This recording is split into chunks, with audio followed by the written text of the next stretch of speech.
get back to some boring subjects. Understand the risk to our country. Freedom brings people together. You're listening to the We Are Libertarians Network. Learn more at wearelibertarians.com. Welcome to the program. My name is Chris Spangle. Thank you so much for being here. Today we're going to be talking about vaccine passports and big tech and some of the issues that we have been talking about in our ongoing conversation around surveillance capitalism and everything that's going on. So stay tuned. Warning. This show is for adults by semi-adults, so the language is sometimes strong and offensive. I don't know what I said. Welcome to the Chris Spangle Show. Our goal is to help you sound smarter while talking to your friends. If you struggle to understand politics, we explain it from an independent libertarian point of view. With all of the irreverence it deserves, we toss out the screaming heads, put people before political parties, and give context to the news to make you think. Now, here's our host, Chris Spangle, a 15-year veteran of politics and media. Welcome to the program. My name is Chris Spangle. Thank you so much for being here. Thank you to my co-host. Reinhold will be off this week. He has a family situation. So just keep Reinhold and his wife and his family in your prayers. Last year's been kind of rough on them. I'm not going to go into details, but it's, COVID is... Reinhold is the caretaker for a lot of folks, and so he is just always a little stressed out. So, I just love for people to just send him some prayers and good thoughts and nice comments his way. But joining us is Harry Price. Harry, how are you? Going good. How are you? I'm great.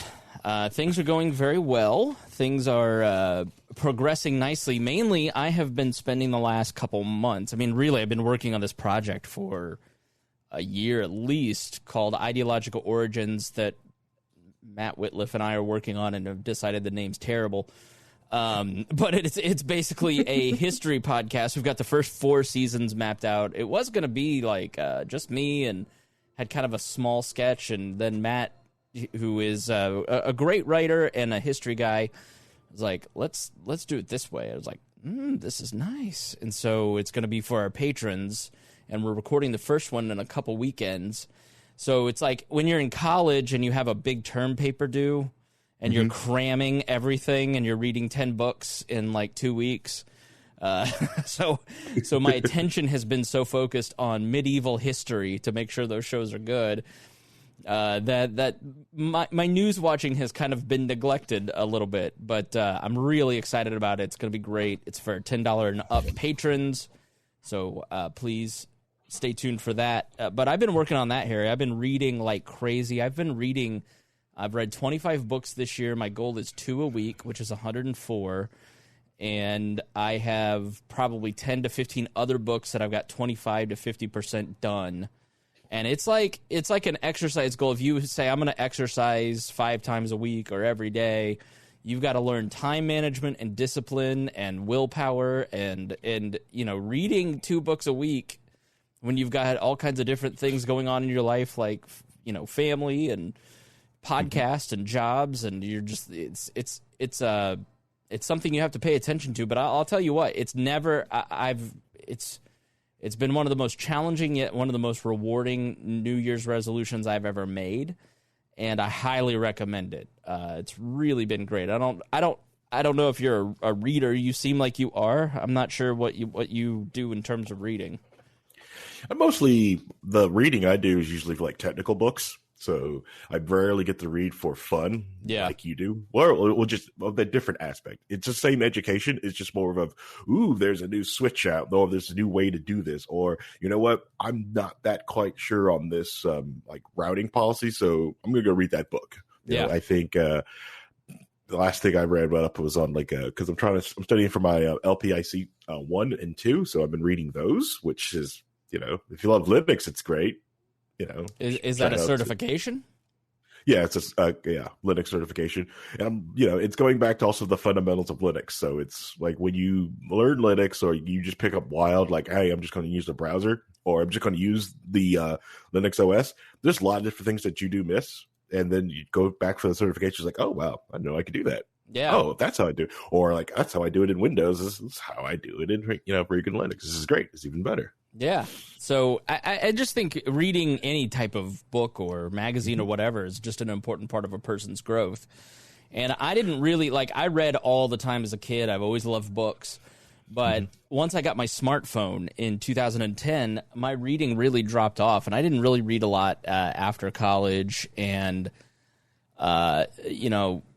I did the Leaders and Legends podcast. I'd love for you all to go to subscribe to it. It's another history podcast that I produce, but I'm not on. It's called Leaders and Legends. And we talk about the history of Indiana, but also broader history, medieval history, American history.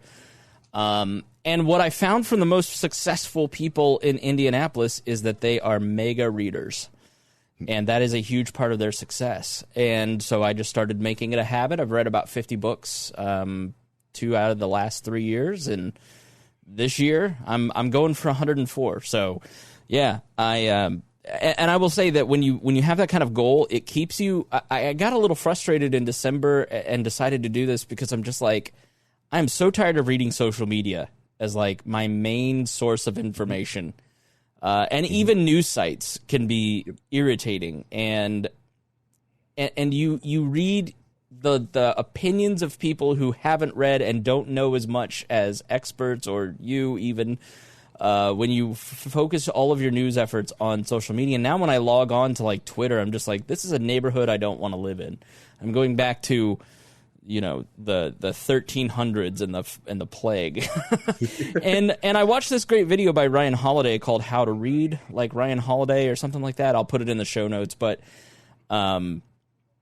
he and I'll put up a post at chrisspangle.com with some of my tips, but he's like, if you want to understand the present, you've got to understand the past. And he walked through some of the best books he read last year, and he talked about the Taylor Branch series on civil rights that we've recommended here on the show, and how you learn so much about like the George Floyd era through the civil rights era, or you learn a lot like, and this is something that we've always kind of done here is, like reading the book on the 1918 flu and breaking some down of the human behavior of the 1918 flu and what to expect through the next year with the COVID pandemic. You see like the Anti-Mask League of San Francisco in 1918. Like you see the same, history never really changes too much. And so, he talks a lot about something that we've done a lot here for a long time, which is understand the past to understand the present. And that's something that we're going to continue to do and really lean into even more moving forward. Because like I've kind of said on the show, and some people said that the last show was a little lacking on the future direction, and I just don't want to tell you everything that I've got planned, but I've got plans.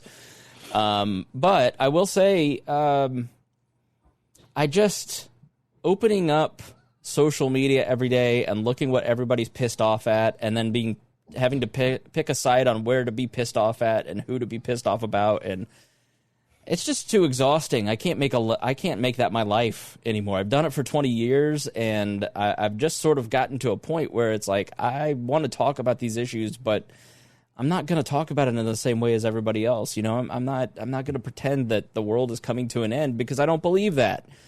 When you look at history, you look at the long arc of history bending towards justice as Martin Luther King, but it also bends towards personal liberty in a lot of ways. And that's a lot of what the show for our patrons will be about, is that long arc of history bending towards personal freedom and justice.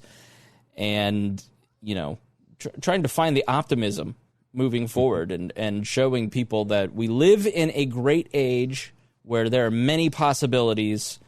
And it's not all bad, but liberty was hard fought and hard won, and we can't squander it, and we have to raise the next generation to make sure that they protect it as well. So I want to thank our patrons, our current patrons. You can join at joinwallplus.com, join, WALplus.com.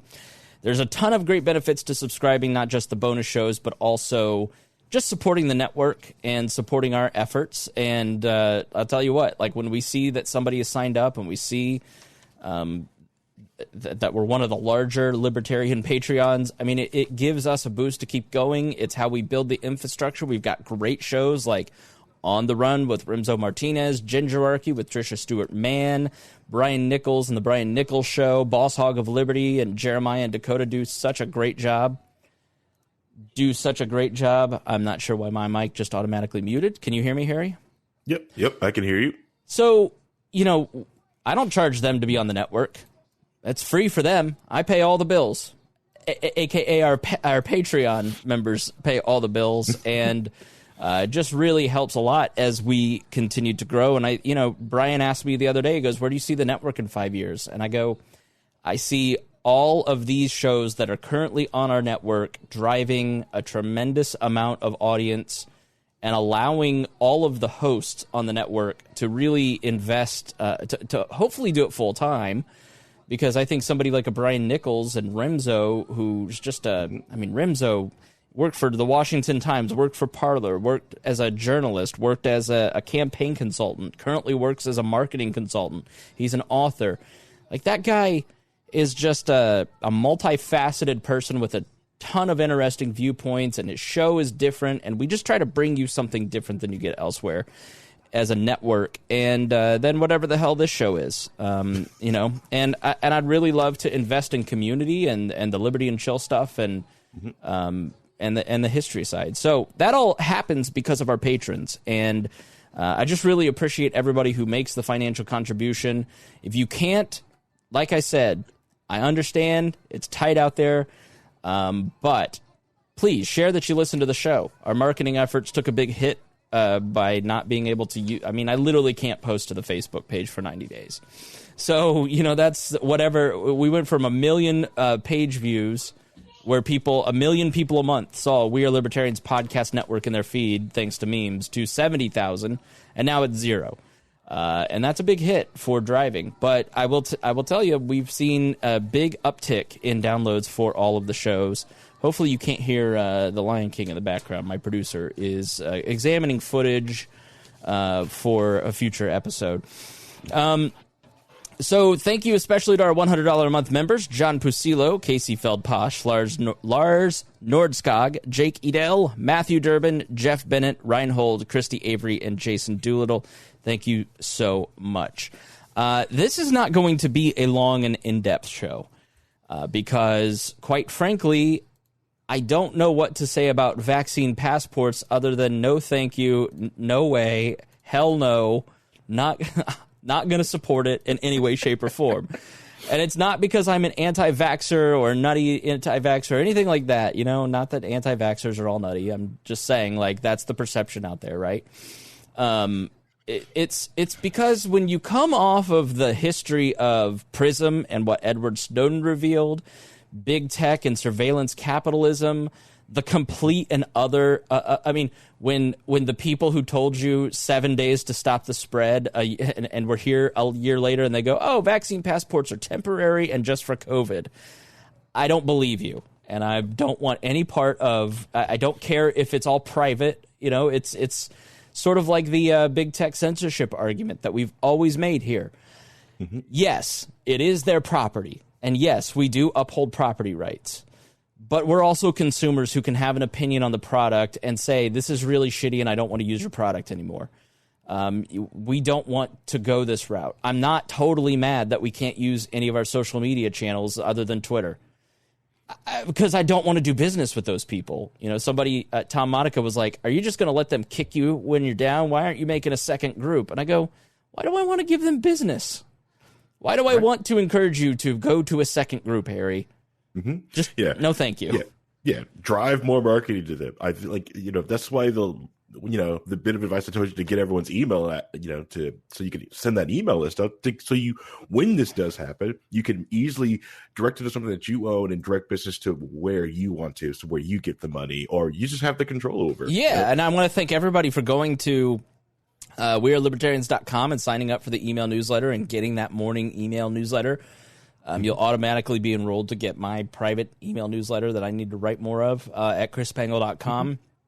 And thank you to Libertarian Chairman Joe Bishop Hinchman for promoting that on April Fool's Day.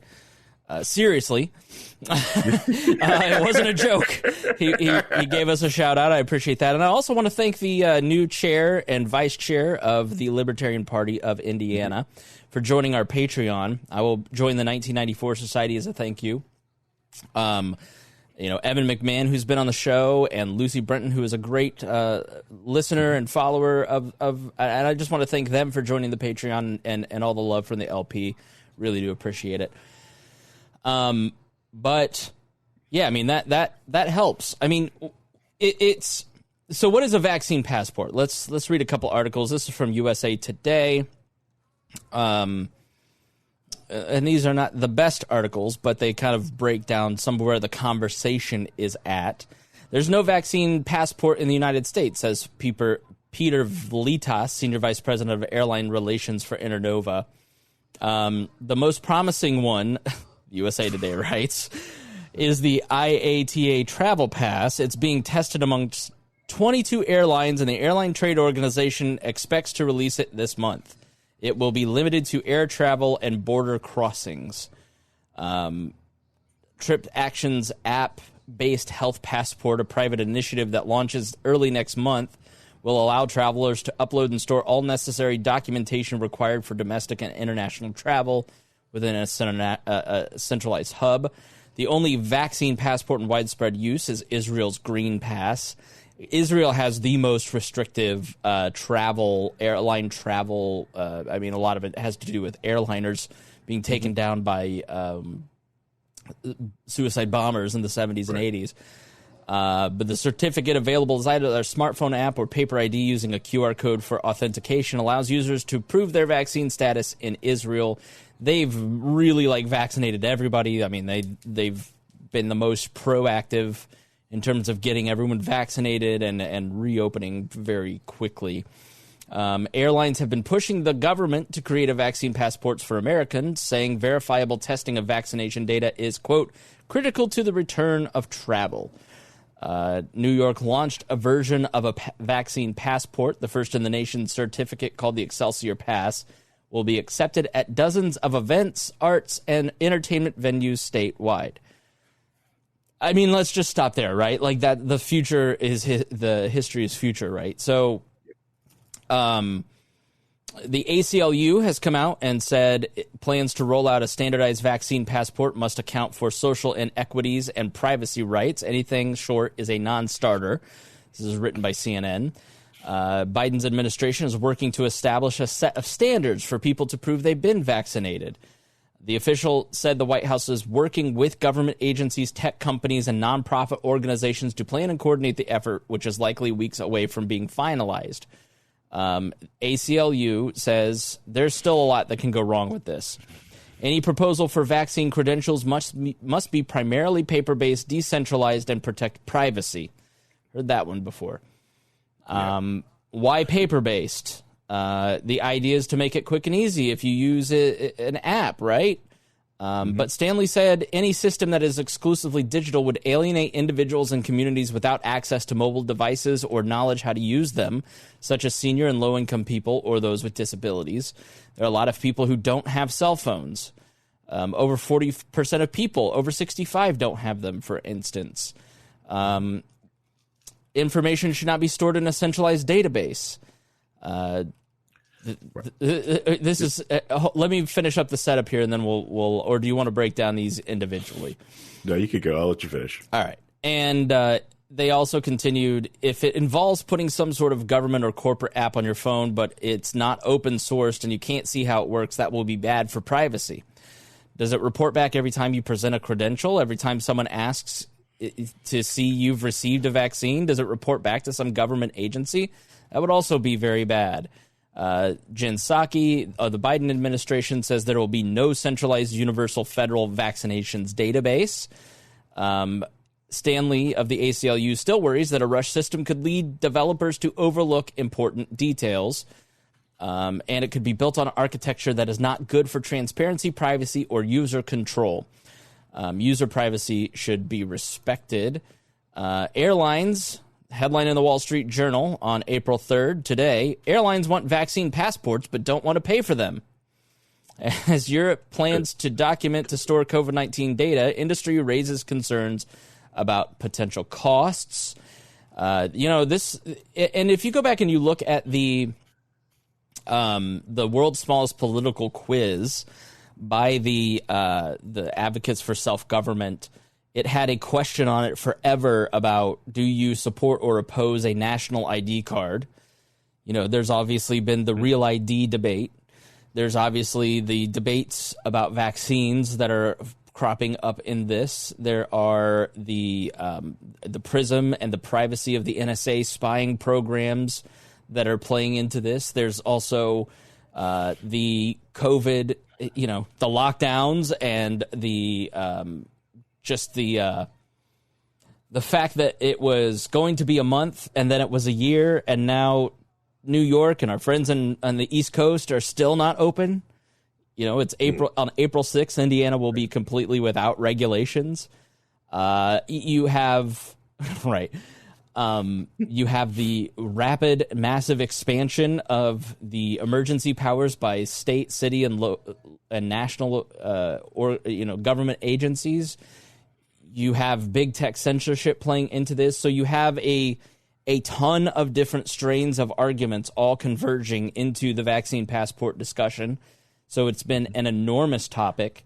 And I know in the libertarian movement, the Libertarian Party of Kentucky tweeted out that it was comparable to the Gold Star of the Holocaust. And there's been an enormous argument about messaging. And here's what I want to say about that. I'm tired and bored of the messaging argument. Like, the point of a movement is to have many different voices represented. Do I think that was a smart tweet? Absolutely not. I was critical of it on Twitter. I stand by that. I think that when you use hyperbole, you diminish your own credibility and you diminish the credibility of your allies. Brian Nichols on the Brian Nichols Show has done a superb job over the last year articulating and documenting why the lockdowns didn't work and why they were morally wrong, utilitarily they didn't work. He's done a tremendous job, and he has not done it in a way that is hyperbolic. He has not done it in a way that just makes you cringe. He's done a great job of it. But it's hard to get people outside of our world to listen to that content because it was so tied to pandemic and some of this other stuff, right? Mm-hmm. And so when you start comparing it to gold stars, the debate is not about the very real problems of the vaccine passport. The debate shifts to, was this an appropriate conversation or not? Right. And so bold messaging is needed. Brian Nichols had bold messaging on it. Don Rainwater had bold messaging on COVID here in Indiana. When he ran for governor last year, he got 13% in a three-way race and set historical records for any third party in Indiana. And he used the messaging that we talked about in the beginning of COVID on this program. Take COVID seriously. The government needs to do nothing more than just give us accurate information and help coordinate where needed.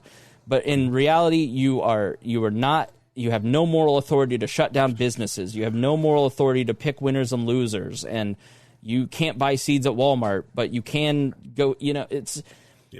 And Don Rainwater was never equivocating on it. He was bold about it. He built a movement on it. The Libertarian Party convention in Indiana was last weekend. We have 92 counties. They added 30-some counties.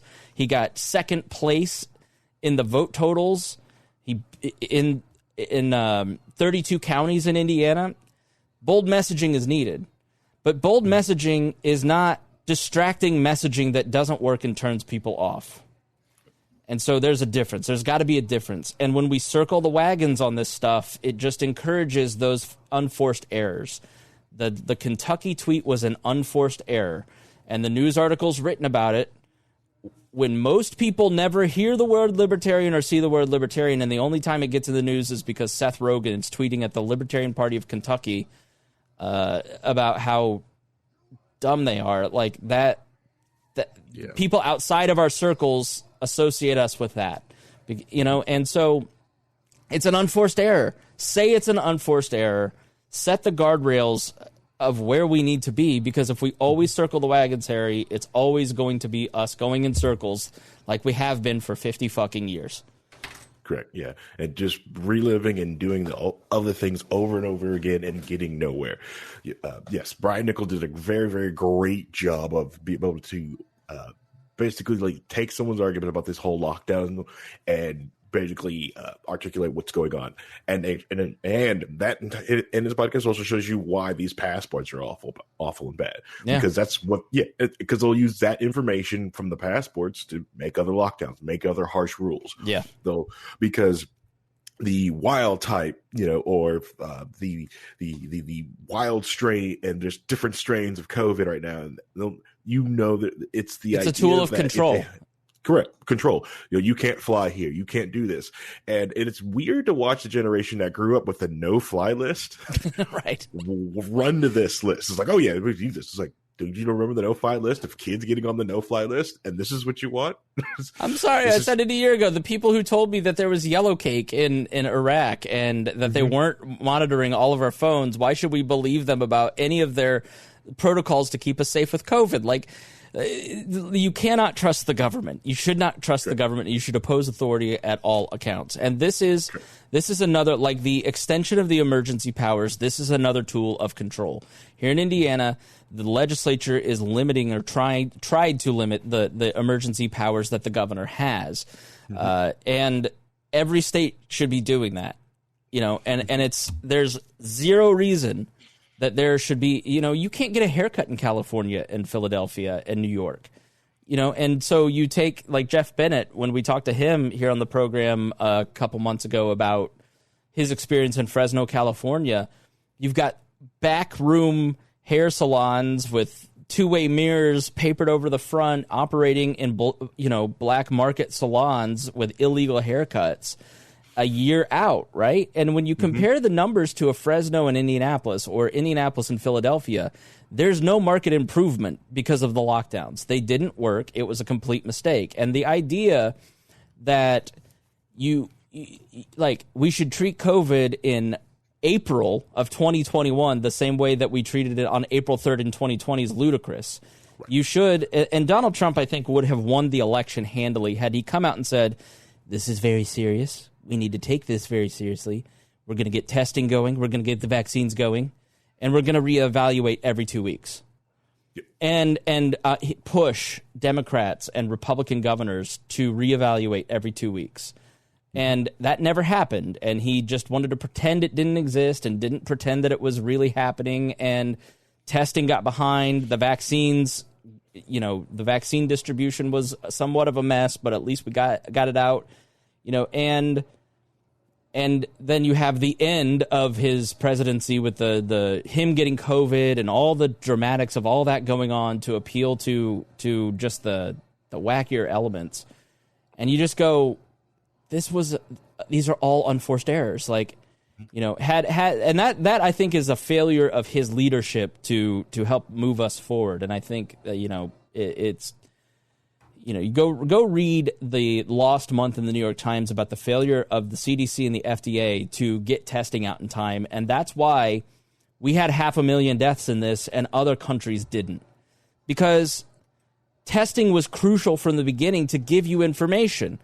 What we needed and what we need through COVID is accurate information. We need to understand the risks and then calculate those risks for our friends and family. Reinhold has a whole different set of calculations than I do, than Harry does. He is the caretaker for a lot of elderly people in his life and needs to be far more careful than I do. And so now with the vaccine, and then you get told, like, all right, even if you get vaccinated, you need a double mask and you can't go to a restaurant. No. Fuck you. Like, the point of the vaccine is to get life back to normal. And that's not negotiable. And if you don't get back to normal, quote unquote, then you're never going to get there. And if you don't oppose the vaccine passport stuff gets floated to gauge public outcry, because if there is a large outcry against it, it won't happen. It won't be implemented. Remember what was the Panama port, or there was some big port that this was like 10 years ago, and the outcry against this country buying an American port was outrageous, and so it didn't happen. Or moving all of the Guantanamo Bay terrorists to New York, and the people in New York there was huge public outcry. It didn't happen. This stuff happens all the time, and so the idea is floated to gauge public interest. And if you don't start speaking out against it and pushing back on it, then it gets implemented, and it never goes away. It's like the TSA. There wasn't enough of a public outcry to push back on TSA, and it's here forever. And, and they can do whatever they want. There's no checks and balances, really. And so the dangers of a vaccine passport is exactly what we just read. It's when you look at, let's not talk about the science of vaccines, right? I'm not educated enough to have that conversation, and I'm not going to wade into that minefield. I'm just going to talk about a person's relationship to the state when it comes to vaccines. When you look at vaccinations, people, when it wasn't a knee-jerk reaction to Jenny McCarthy, and you had polio, you had lots of resistors in the polio vaccine days when you go back and read the history of that. But by and large, many people are willing to go and get the vaccination to end and eradicate a disease. And as states over the last decade have pushed harder by places like New Jersey removing the religious exemption and pushing harder and marching towards forced vaccination, you get more resistance. You take people who are on the fence about this particular issue, and they go, it's not even about health at this point. It's about being anti-authority and go F yourself. I'm not doing this. Who are you to tell me what to do with my body? This is a foundational principle of the American experiment and of libertarianism. You own your body. You are responsible for your body. You are the protector of the body of your children. You can make the decisions that are best for you and your family. Mm-hmm. Full stop. Right? Yep. Go ahead, Harry. And the other thing with it is that people in your life, if they say they don't want it or they're getting it, it's okay to ask questions about it. Like, why did you feel comfortable getting it? Why do you feel uncomfortable getting it? What are your reasonings why? These are okay conversations to have. Going after someone, attacking someone, shuts down conversations and just grows resentment. Right. Like some people was like, when some people ask me, it's like, so when are you getting the vaccine? It's like, well, I'm actually like waiting for like a couple of studies to get finished, and then I'm comfortable taking it. One couple of studies I'm waiting for is the study of people who had COVID and then got the vaccine. That's the study. Here's the thing. I had COVID. I had it. Why do I need to have a vaccine to be inoculated against something I'm inoculated for? When the only person that I know, almost everybody I know has gotten the vaccine at this point, except my libertarian friends, my coworkers, my family. The only person who had any issues with it was my mom, who was in the ICU working. We talked a lot about her last year, and it was very scary, right? Like, she was very scared to go to work. She's 60, high blood pressure, overweight, it was not like an ideal situation to go into. And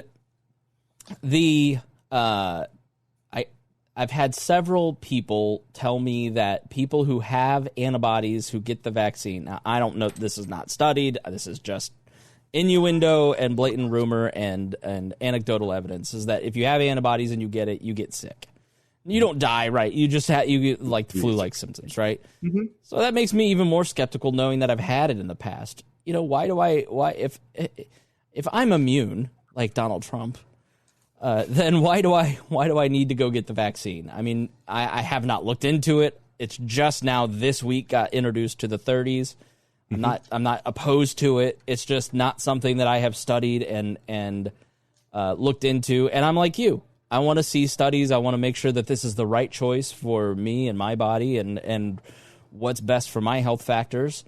Mm-hmm. Why shouldn't I have the freedom to have that room to inform myself? Before you start restricting my travel, you start restricting my ability to make purchases, you start restricting my ability to just exist in modern society. And so there's no doubt that people get angry and push back on that, especially when you have one of the largest invasions into society by the American government in our history over the past year. And a lot of those people weren't good faith actors. I mean, people like Gavin Newsom and Andrew Cuomo specifically, these people did not, these are not good actors. These are not people who are looking first and foremost what's best for other people.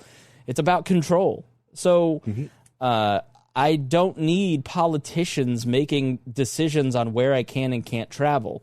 It's immoral, and it just creates backlash. So I guess I had more to say about this than I thought, but it is, from the other side, like I see people saying this is the end of freedom if this gets implemented.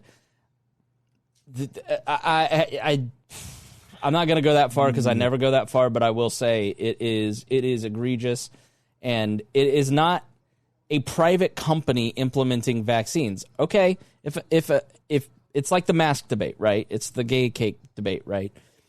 If Meijer grocery store says you can't come in here without a mask, I'm going to respect them and wear a mask inside because it's their property. I understand. Okay. But if every grocery store gets together and mandates a behavior, that's a cartel. That is not the free market. That's a big difference. And then there's also a difference between putting a mask on your face and a vaccine and an injection. You know what I mean? Like, there's a big difference between me getting kicked off Facebook and a vaccine, right? Like, I'm not as outraged about not having to go on Facebook and see what a dumbass I am every 5 minutes on my page, right? Like, I'm not really losing anything when I'm blocked from big tech, other than I regain peace and happiness. But you're mandating that I have to do something with my body because and I have no other options, and you really think that that's just like the private airline security isn't going to eventually be nationalized into the TSA with something like this, and you think it's really going to stop with this, when we've seen in the vaccine debate, it marched from, okay, no rules, your kids can come, we're not even going to check. All right, we need to make sure they're vaccinated. Okay. We messed up on that, we'll give you a religious exemption. Okay, now we're going to take that back. The New Jersey legislature removes the religious exemption, and if you want your child to go to any public school that you pay for, they must be vaccinated. You must do this. That's an intrusion on liberty. It doesn't matter what that person thinks about science or not. It doesn't matter about herd immunity or not.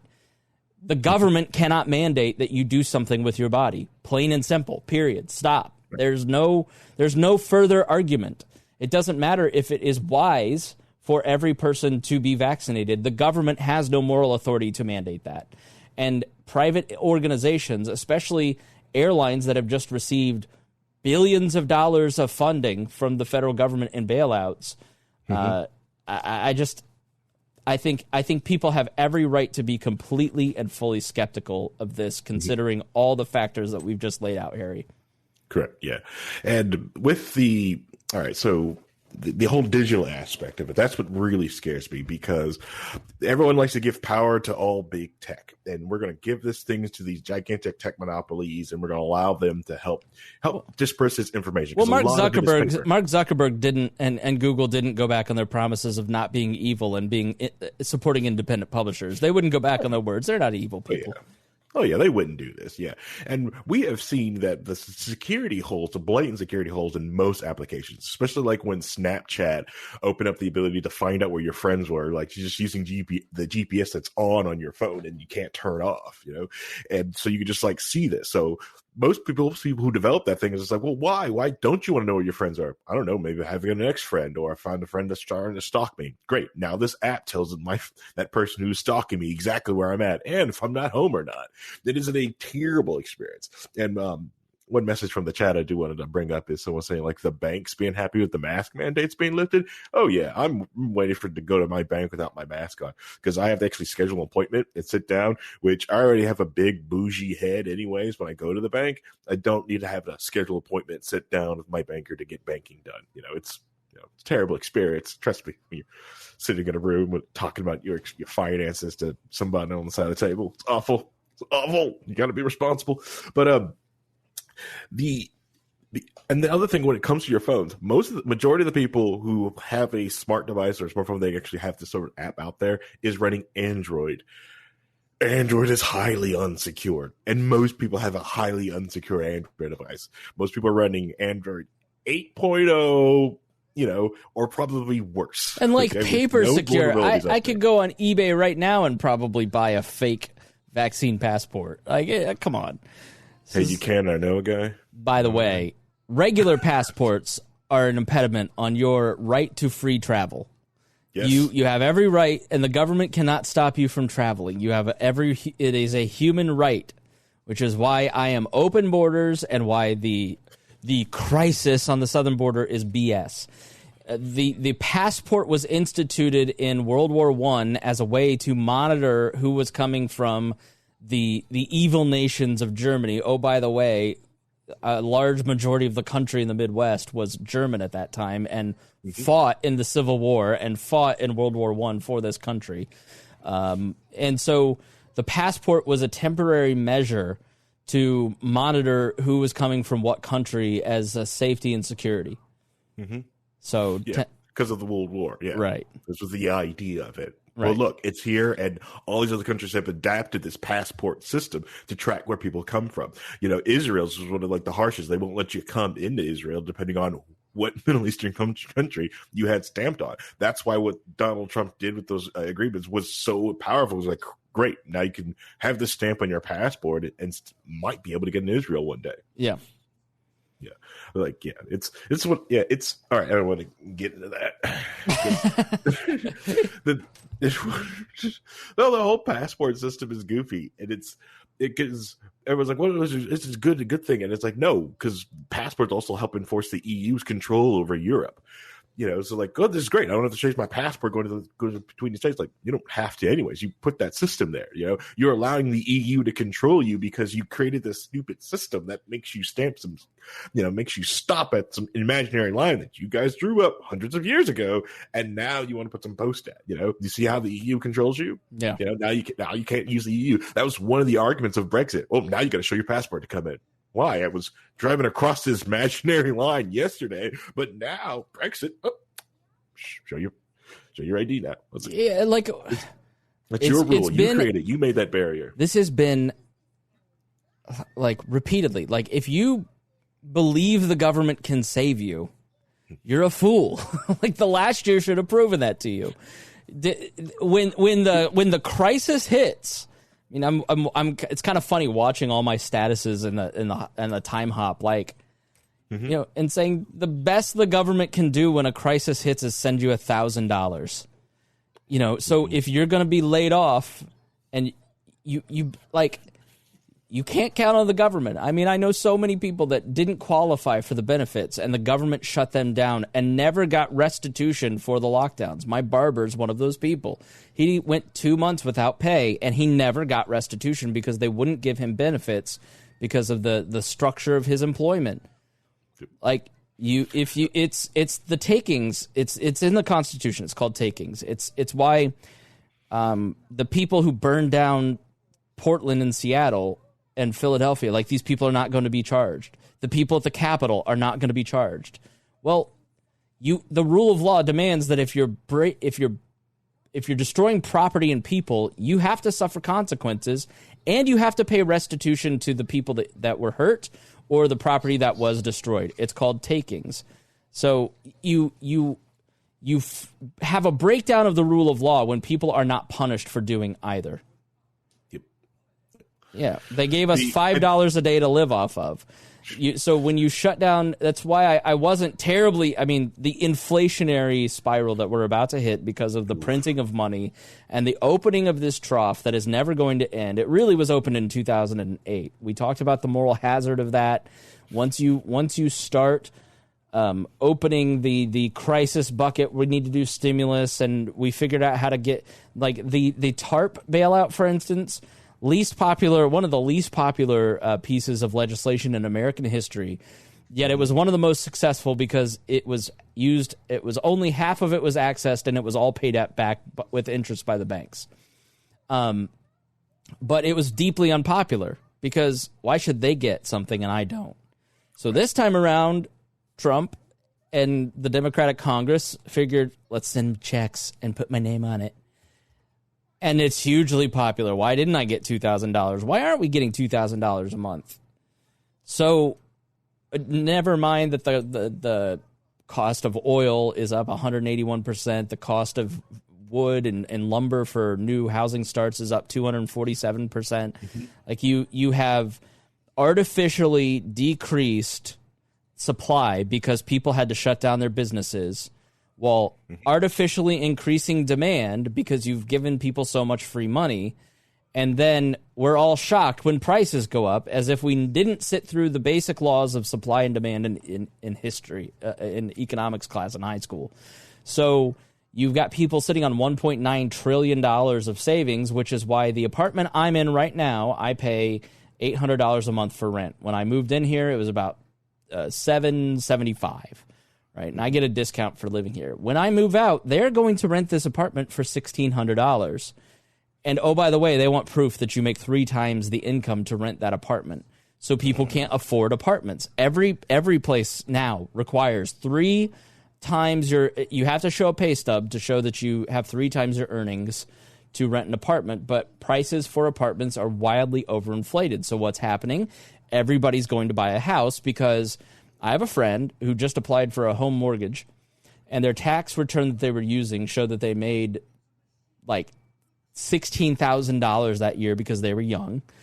Mm-hmm. And they were making more, but they were going off that tax break. They had an moderately okay credit score, and they qualified for $150,000. and like 5% interest. So you can get a home for nothing while you can't rent an apartment. And so more people live at home. More people are buying houses. Costs go up. People are selling their houses right now. And my mom just sold hers in an hour. It shouldn't have sold in an hour. You know, I have another friend who sold their house in 7 hours. Like, the real estate market right now is crazy. Builds are off the charts because everybody's sitting on 1.9 trillion in savings. I didn't get my stimulus, but, you know, fuck Donald Trump and Joe Biden for that. But hopefully I'll get it in my tax returns. So, yeah, John at the Wooden Journey here says, it's cheaper for me to buy quality hardwood versus construction lumber. So we can't be surprised that we're about to see an inflationary period where prices are going up. Mm-hmm. And so when you give people $1,000 but it costs them $7,000, who's really hurt through all of the last year? Who's hurt? It is people at the lowest rungs. Oh, we're going to help people who are at the lowest levels of income. It didn't do that. It didn't achieve that. It is creating more inequality because of government interference in the marketplace. And not for nothing, the people who most desperately needed that help and need a fair break over the next decade didn't have an income for a year. So, you know, it's trade-offs, right? So you take these small businesses that got PPP. Those people's businesses were saved by PPP, but their prices are going to go up for all the goods that they buy to... It's typing. Must be typing that paper. Yes, but all the goods that they purchase for their businesses are about to go up. So you're now putting a squeeze on the small business owner who doesn't get the tax breaks that large corporations. There was a big article out yesterday that like the top 10 corporations pay no taxes. Amazon pays no taxes. Donald Trump paid no taxes. And everybody's like, oh, I'm so glad for him that he doesn't pay taxes. Well, yeah, it's really good that these corporations don't pay taxes because we get the benefit of not double paying on taxes. But the small business owner doesn't get that same break. He doesn't have access to the lobbyists. He can't afford a lobbyist to go and get the corporate welfare that others get. That's what made no sense about people congratulating Donald Trump, because all you're doing is arguing for perpetuating the system that hurts the people that we need to support the most. Libertarians need to support the small business owner because that's where the middle class lives. When you have a strong middle class historically, they're the ones who defend liberty. They're the ones who go. You look at the Turner movement and the Germans who moved here in 1848. They built the middle class in the Midwest, and they were part of the Turner movement, which was these something I'm going to do a show on because I think it's fascinating. They were part of these big community groups called Turnoverans. If you're from Indianapolis and you go to the Rathskeller, that's a Turnoveran. Well, these community groups were where people, someone was in trouble, they'd pay their medical bills. There was a doctor that they could call. If you needed a job, you knew someone. The Turners invented gymnastics. They were all about physical fitness, financial fitness, religious services, lectures. When Civil War Army recruiters came to Cincinnati, they went to one Turnoveran and recruited a whole regiment, and they became one of the most badass. I think it was the 9th. All German. They only spoke German. Because they were so networked together and civically engaged in anti-slavery. And that community, that tight-knit community, then built generational wealth, of which I benefit from, because they were part of a community. And the converse is when you have, Harry, communities being continually broken down by government and by social norms and by Jim Crow laws, that generational wealth evaporates, and you don't have the same economics. So to tie this all back in, we're somewhere. I don't know where we went, but this is just like I've just been reading all this stuff, and I just go, small business owners are the core of protecting liberty. Those Germans are the ones who pushed for democracy and liberalization, liberal democratic capitalism. Because they were small business owners. They believed in the equality of all people. They believed in representative government. They were driving force in the Midwest for making it a stronger community and a better government. And when you have the middle class fall apart and hollow out because you've destroyed the ability for people to work for small businesses, you've destroyed the ability for their kids to go work for small businesses. Why are there so many for sale signs out in businesses right now? Because kids can't go get a summer job because of labor laws. They can't get internships and become apprentices to become better employees. And then you destroy the small business owner's ability to operate through oppressive taxation. What do you get? You get Weimar Germany falling apart and the middle class descending into lower economic strata, or the well-connected ones driving up into the upper classes, and you get inequality, and the people who used to have something and used to have money now have nothing, and when a Hitler comes along, they go, I'm all for it, fuck these people, let's go. So the importance of strengthening the middle class and small businesses cannot be overstated. Yeah. The thing that also just really hits the middle class right now is financial education. It's highly important, especially right now, because putting money in a savings account, like, hey, put 10%, pay yourself, put in your savings, that's just gonna burn money right now. Like, it pains me to know that I've got to keep my savings account at a certain amount, and then I just got to buy some asset, buy something, send it somewhere, or just invest it in something. Like, it is. I think it's one thing I've done in the last few years is try to get better at my financial education, because just realizing like any other older strategy, especially right now with this, is not going to work. I'm reading a history book, just all right, how do I get my money out of here so it doesn't burn too much? I only want so much physical precious metals, and then buying assets where to put it. And that's also what destroys a lot of the middle class. A lot of the middle class people that you've seen now, before, in the 90s of your parents growing up, they was able to get a 7% savings account from their bank. Yeah. That's 7%. So you put $50,000 there in about 7 to 10 years, that thing is going to double. That's awesome. You can buy a house with that. You pay your house off and do all kinds of different things.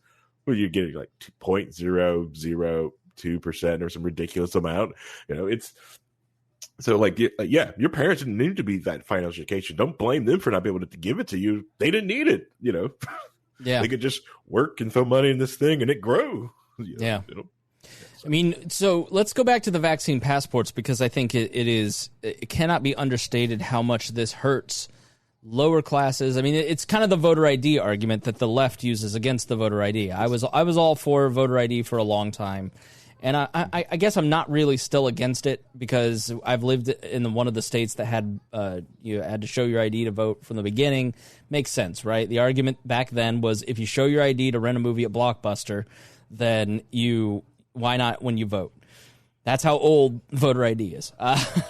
And that makes some sense, right? And the argument from the progressive side was not everybody has the ability to get to the BMV, and $10 for some people is a lot. And poor people or homeless people, people experiencing homelessness can't go and get an ID because they have no address. And and there's not been a huge track record of disenfranchisement. And their argument is you don't see people being disenfranchised like the 9 nuns in southern Indiana in 2005 or whatever, because those people just throw up their hands and never go do it. I don't totally buy that argument. I don't think you can just if you don't see the data and you don't see the people being denied their ability to vote, you can't just say, well, because you don't see it, this thing that I just made up is happening. I need to see some evidence. I need to see some proof. But the argument does apply to vaccine passports, right? I know the vaccine is free at the moment, but mobility still comes into play there too. I also, in some ways, I think this is a bigger deal than showing your ID to vote, because when you look at things like the social credit score system in China and how that was slowly implemented, and you have people like Hillary Clinton advocating for something like that eventually, you can't tiptoe into this. You start putting together systems and networking systems together and building databases, and you've got Prism and big tech and now your health information all flowing together. Like, the more paranoid among us are not always wrong. And sometimes we need to listen to those dissenting voices and really say, let's be cautious about this, because just because someone is a paranoid person about neo-feudalism and they listen to Alex Jones, it doesn't mean that they're necessarily wrong. Because you're looking at all of this convergence in surveillance capitalism and their collusion with the government. Like, how do you break that down? Where do you come down on some of that stuff? Yeah, it is always scary when Alex Jones is proven correct, especially when he's been shouting his head off about something. Some of it, not all of it, he gets it. A little bit that he jumps to a conclusion. So and Ascalja says here, voting is treated as a privilege, travel is a right. I would argue that voting is a right if you live, this is basic liberal values. If you live in a society and someone has authority over you, you have the right to participate in who has authority over you. And if you're going to live in a non-anarchist society, then you have the right to participate without barriers. And so that's why now I'm starting to change my mind on voter ID, changing my mind on prisoners not being able to vote. Like, if you have authority over me, I get to have a say in who is that authority, and I have the ability to dislodge you if you are threatening my interests. Because if I'm not going to get my anarcho-capitalist society and utopia, then I get to say who has the ability to put me in prison and write laws and restrict my rights. And travel is absolutely a right. So this is, again, why we were against travel bans last year, even if it made good health sense, even if a lot of this stuff made, like, social distancing is a legitimate principle. Like, it makes sense. It's, if a communicable disease exists, the less community, the less transmission, right? But people have to have the ability to make that choice voluntarily, because if you don't do that, then you get backlash, and the backlash makes the situation much worse. I don't think there's anybody that would argue that when the NCAA shut down, everybody was all in. We're like, okay, all right, the NBA is doing what's good for the community. We can stay home for a month. This makes sense, right? But the second the government got involved in lockdowns, a lot of the country's attitude changed towards this. The backlash began. The resentment began. And you have a greater spread of the disease because now people are just, anti-authoritarian, right? This is the American spirit, the American founding. And the same exists with passports, vaccine passports, limiting travel, limiting speech, and limiting the right to vote. Rights are not up for negotiation just because they make good medical sense or because they make good sense in terms of people forging the vote, right? So that's where I come down on some of this stuff. So, Harry, I'm sorry to interrupt. Go ahead. I'm going to just remove myself and let you talk so I don't interrupt you. Yeah, and before anyone goes like, but the government saved us from the pandemic. No, what saved everybody was truckers. Truckers saved you. Truckers who supplied all your local grocery stores so everything didn't turn into Mad Max. That's who saved everybody in keeping those suckers. And not for nothing, the medical industry and free markets developing vaccines years before they were necessary and be able to turn that switch on. Like the free market companies of far. All right, I'm going back. All right. Sorry. All right. Where was I? All right. So the vaccine passport. Yeah. Then there's also the bleed over into everything else, because we know that's what they do. Because once you've got a database, you can register things, you can pull things out of it. That's exactly what we're going to do. Now, some people are like, well, this is a slippery slope argument. It's not a slippery slope. I'm actually going to go take other things that they've done. And I was like, hey, they've done this like before, like the idea of no fly, no buy list. Yeah, they'll do this. It's like, well, if you don't have the vaccine, you can't vote because we don't want you affecting everyone in voting. Don't think that's going to happen. But hey, anything can happen when everything's on the table, and a government that can do anything for you can do anything to you, because it's not like they can't, because if they can, they will. That's why, like, last week when I talked about the systems for or criteria for an alternative for a lot of these things, it's like, hey, if they can, they will. Make sure they can't. It's the only way really to save yourself from a lot of these different things. The other aspect touch back on the voting thing is I'm with Spangle on the idea of, like, if you're going to vote in this club, the club does need a way to verify that you only do vote once, and that's a good thing for voter registration. The idea that I'm going to register and you can give a number or a card or something like that just for registration. Like, you registered to vote, you came into this place, they give you your thing that your token that you're going to go vote with, right? And this token belongs to you. Can you attach it to your ID or attach it to something like, cool, awesome, we got API and webhooks, you can do stuff like that. But you still need a way to verify that everyone votes once, because if not, trust me, unless you're going to let someone red team to trust your security, I don't believe anything's secure unless I can say, like, all right, have you been red teamed? What does your security protocols look like? So your pen test discovered what? You can't just say, hey, we're secure. Okay. All right. You mind if I try? Mind if I try to get in? It's the same thing that happened at the warehouse I just worked at. Everybody kept saying, like, oh yeah, we secured this building, and I got in with my knife.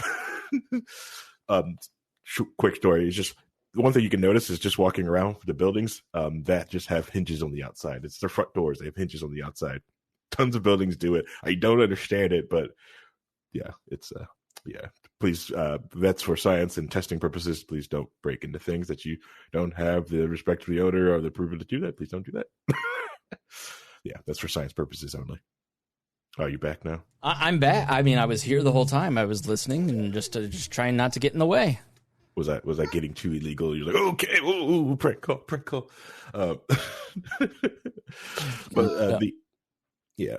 It's. I think the most thing that I worry about with any time the government decides to build a database, or any person releases a database, is what that database is going to be used in the future. Remember, before Facebook became this gigantic juggernaut, they were just building a database, and then the idea was selling ads, and then they started using other things with those ads. And here they are now, able to basically swing elections, change people's emotions. This is what they have been designed. They know they have the power to do that, and they have shown that they have the power to do these things. They understand the types of control systems, because when a lot of people get on the internet, it's just Facebook to them. Yeah. And so the scary thing about the vaccine, most people don't give a lot of thought to the world around them.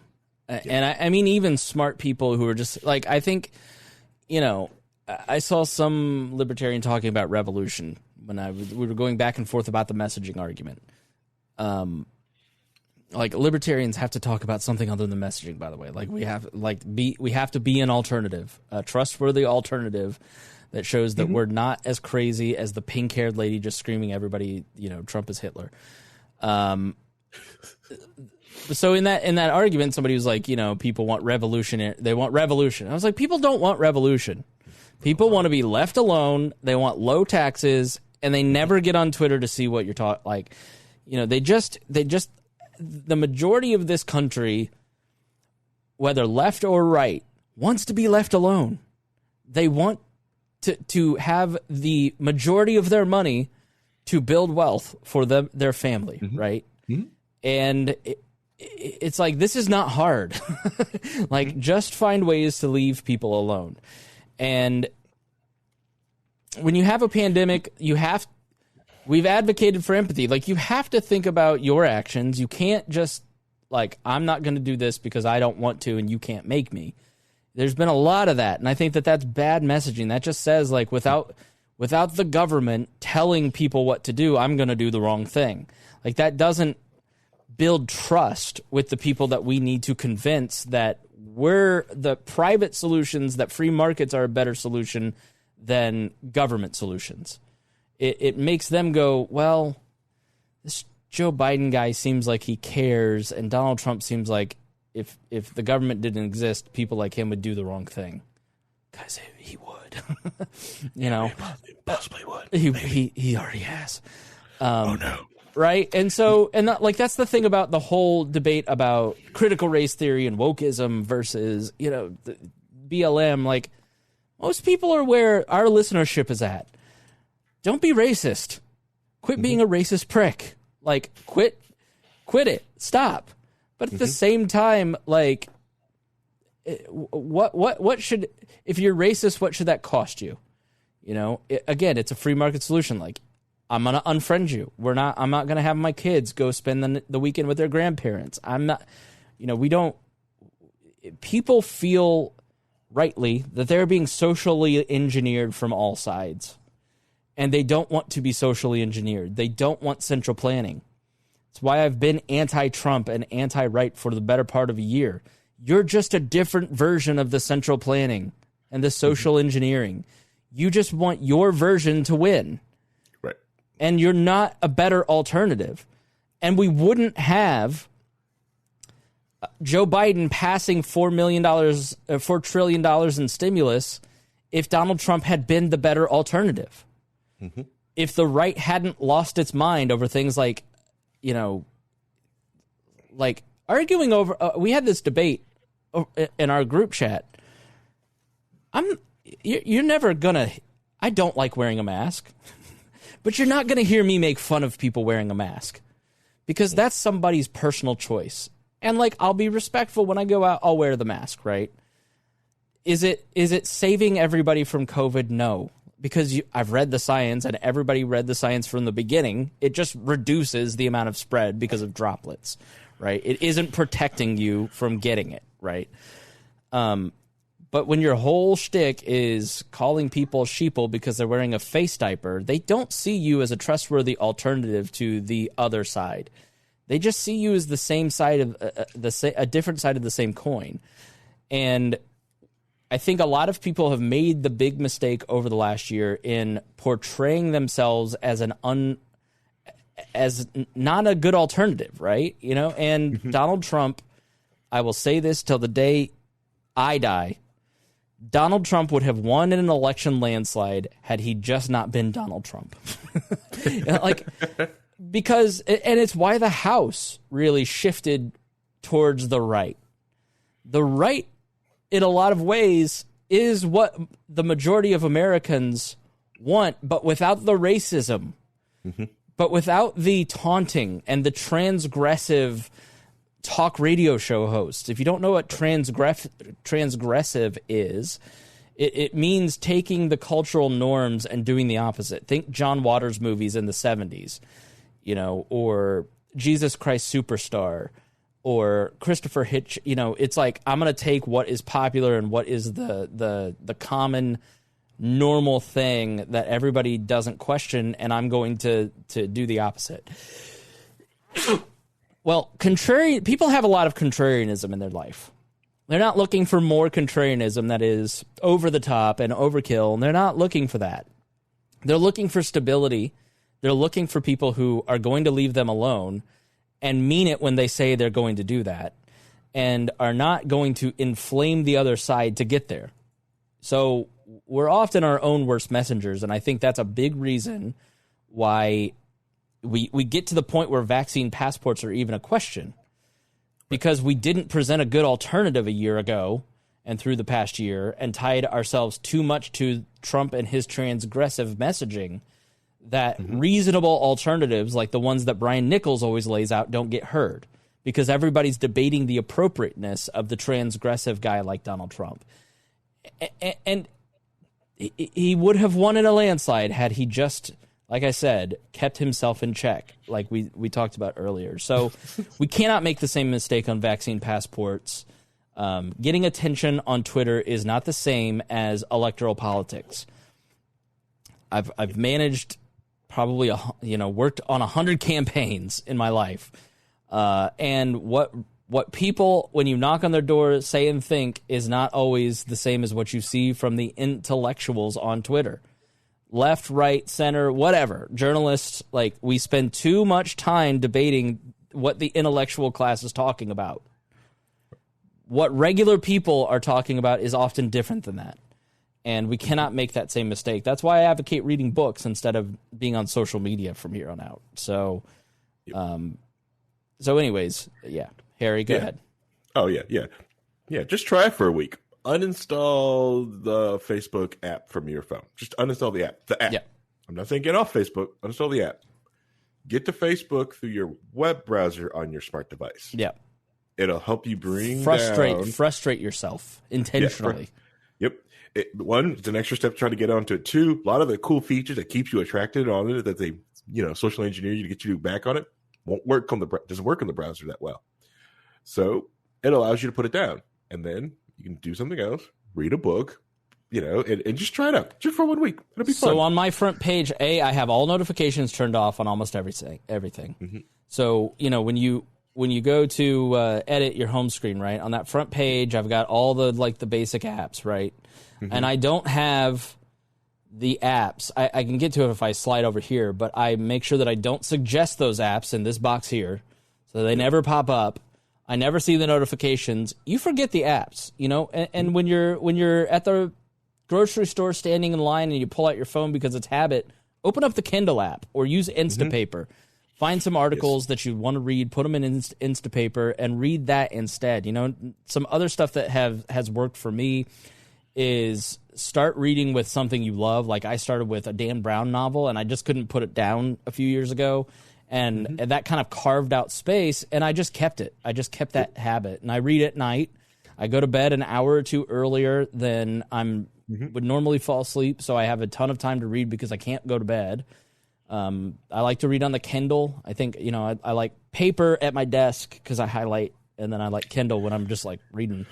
But yeah, and I read several different things because you don't always feel like, some people feel like I've got to read this book from cover to cover and I can only read this until it's done. And you don't have to do that. You can I'm reading 10, 15 different books because some nights I feel like reading about Christianity and the Screw Tape letters, and then some other nights I'm I want to read something political or I want to read history, And then the last tip is highlight your books, because the act of highlight, I have the highlighter in my hand and I'm going, what's the important part here? And once you kind of do this, and keep your phone in a different room, and once you kind of do this stuff, you'll be amazed at how disinterested you are in going and reading stuff on social media, or even the New York Times or Breitbart or what, following those, you'll keep up with it just because it's generally around you. But I've just been so relaxed and so much more happy and so much more present in my family's life and my jobs, because I'm not constantly stressed out. I just, after the Capitol insurrection, I just was I've got to do something different. I've got to. I don't want to quit doing my show, but I can't continue to do what I've done for the last year because it's driving me literally insane. And I've got to just focus somewhere else, and I've got to offer value to this audience, but it can't be following the nuances of Twitter anymore. It's making us crazy, Harry. Yep. Just like the lead pipes in the Roman Empire, making you crazy, but you can't put it down because I need that status symbol of having running water inside my house. Right. Yeah. It's a. Yeah, like John says, some books it takes me years to read because I have so many going on at once. Me too. I just finished a book that I started in 2018 last night called Foundation by Peter Ackroyd about the birth of England. And I got so into the topic that I took a history class on the history of England before 1688. And that's the basis of kind of the podcast that we're going to be doing for the patrons. And I finished that book yesterday, and it was like a huge celebration. Start small with like 100-page books, because once you get like a win of finishing a book, and you don't have to read the whole book. You can kind of like scan some of it too. But those are some of my tips. Well, it's just like watching like a TV series on Netflix. If it takes you 2 years to get through it because you watched the series, learned something that you kept flipping through that, yeah, go ahead, do it. It's fine. Yeah. Totally okay. And then also getting like for reading like this, and now this turned into like how to read through books. I don't know how we went from vaccine passports to this, but here we are. That's fine. It's fine. I also recommend getting if you can find the Kindle Paperwhite tablet that they have that is a particularly device that's just for reading. Doesn't have Facebook on it. You can get them that are waterproof, so you can sit in the tub. It is like a separate device that's just for reading. So when you pick that tablet up, I'm reading. This is what I'm using this tablet for reading, and having specific devices for specific things. It's freeing. Like the computer I'm on right now, I mainly use it it's a Windows device in the house, and it's mainly used for this podcast and video games. That's it. I only use my iPad for scanning articles and saving them to Instapaper, but then Instapaper I'll have it send over to my Kindle Oasis.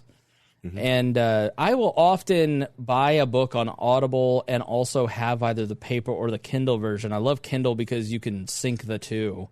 Mm-hmm. And I'll play the audio. This morning I'm cleaning the house. I got the Storm Before the Storm streaming on the Whole House by Mike Duncan. And then, later I'll go and I'll pick up the Kindle and start right back there, right? And so, I can move along. I prefer to read because I like to highlight, and I hate when I'm listening to an audiobook and I'm like, fuck, I want to highlight that. And then I put those notes into something called Roam, ROAM, and which is a great note-taking program I just found. But, yeah, I love having it on two different formats because it kind of speeds it along, right? Sometimes I don't read big books in bed. I read my Kindle. I love the Oasis. I can't read on the iPad because the temptation to check my Twitter is too strong. So let's start wrong. Wrapping up. We're way out in left field, but we managed to do it at the end of the show. So what's your final thoughts here? Let's see. My final thoughts for the vaccine passports. It's same thing, like all identification and all these things that'll just follow you around and other smart contract bull crap. I'm waiting for the idiot that's going to come like, we should put the vaccine passport voluntarily on the blockchain. This way we can easily know. No, stop that. Stop. That's bad. Don't do that. Don't help. Stop it. But it's false. Stop it. Stop. Just because it's crypto and blockchain is supposed to make it awesome. No, it doesn't. Okay? Stop that crap. Whew. Man, I'm just angry. But the idea of like keeping that type of record around because they're just going to use it again for when the next variant going to come out or another disease. It's not like, because they're never going to officially, because no politician has a stomach to officially declare the pandemic ever going to end. Yeah, it's never going to end. When something like 90% approved of lockdowns last year, and that's an extraordinary number for approval of government action, and they're never going to poll to see how people feel about lockdowns now. And so politicians, what you have to understand about politicians is they are not, and this is based on my 20 years of experience of working around them, with them, as a journalist, as a political operative, friends with them. Politicians are not evil plotters who are all trying to rule your life. They are responding to the people in your society that want to control you. And that's a very big distinction, right? And so you have to make your voice louder than their voices because politicians are spineless pussies. And if you can make the most noise to convince the most people in a majoritarian society, you can then influence policy. That's now what many of you just heard is if I get the most attention, then politicians will do what I want. But there's limits. There are guardrails on how far you can go one way or another. There are limits. And so you'll never get rid of PRISM because there's never going to be a big enough outcry. We didn't have the majority at the time. There's never going to be an end to the pandemic if we don't start pushing now, right? It's the people who were pushing for the past year took the slings and the arrows, but you've got to be the first follower. If you haven't said shit about this, you got to start saying shit about it. Because you got to start convincing your friends and family, okay, vaccines here. Everybody, y'all feel safe. I know you felt really scared last year, but got our vaccines. We got to get back to life. I'm ready to go to a concert. How about you? Let's open up the full stadium. Let's go. Come on, right? So you got to start pushing now, because if you don't push now, then the politicians will mistakenly think that the majority is still the people that are scared from 91% in April of 2020. And it's not. That's not the case. I mean, every one of my liberal friends is like, it was an overreaction. I'm glad the vaccine's here. I'm ready to get back to regular life. Let's do the roaring 20s all over again. So, you also have to push that because we have to end the stimulus. We have to stop overheating the economy. We are going to I heard an economist explain that a guy who works for AEI explain on the Jonah Goldberg's The Remnant podcast that the reason we're not at inflation yet or won't hit hyperinflation is because the economy is not at full tilt. And by that he means there's still a lot of jobs that aren't filled. Okay, so but if you had but expect inflation because the demand for goods is not going to keep up with the supply and of labor. And so if we get to full tilt to meet the full demand, then it was bad for some reason. I don't know. I'll have to go back and just ignore everything I just said in the last 30 seconds. But anyways, final thoughts, Harry, are you all done? Yeah. Okay. I think I've given it out. All right. Yep. Just, get out there. Start talking to your friends and family and be like, hey, you're vaccinated. That's awesome. Do you want to go to the Indy 500 with me? Okay. If you're one of the folks who, listen, there's still risk here, right? You still have to make the best choices for you and your family. But, getting back to regular life, I think is really important. So, all right, well, the producers and I have to go to the park. So I am going to say goodbye to all of you. Thank you for being here, and we will talk to you soon. Bye-bye.